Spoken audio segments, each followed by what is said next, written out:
तो सर जब हम एंडोमेट्रियोसिस की बात करते हैं तो यूजुअली लोग बोलते हैं कि मुझे डॉक्टर ने बोला है स्टेज 1 है।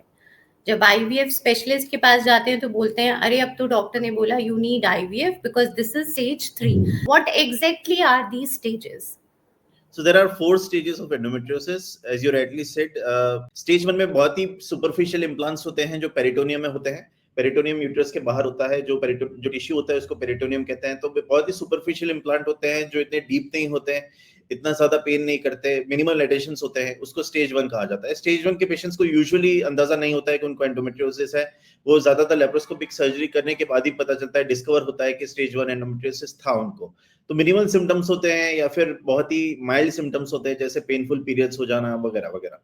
स्टेज 2 और स्टेज 2 में एडिशंस थोड़े और डीप सीटेड होते हैं, इम्प्लांट्स थोड़े और डीप होते हैं, एडिशंस थोड़े और ज्यादा होने लगते हैं, लेकिन फिर भी अभी ओवेरियन सिस्ट डेवलप नहीं हुई। स्टेज 2 में स्टेज 2 को माइल्ड एंडोमेट्रियोसिस कहा जाता है। स्टेज 3 में थोड़े और ज्यादा सीवियर एडिशंस होते हैं, जिसमें जाले या पर्दे ऐसे पड़ जाते हैं जिसमें स्कार टिश्यू डेवलप होता है यूट्रस और ट्यूब्स के बीच में, ट्यूब्स ब्लॉक होने लगती है, ओवेरियन सिस्ट डेवलप्ड होने लगती है।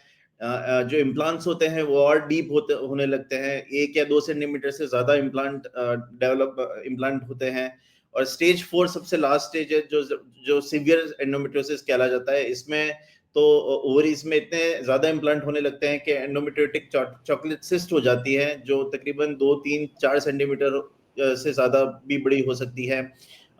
एडिशंस डेवलप होते हैं जो काफी सीवियर होते हैं। जो इन्फिल्ट्रेटिंग एंडोमेट्रियोसिस होता है, जो इम्प्लांट्स होते हैं वो काफी डीप हो जाते हैं, बड़े हो जाते हैं।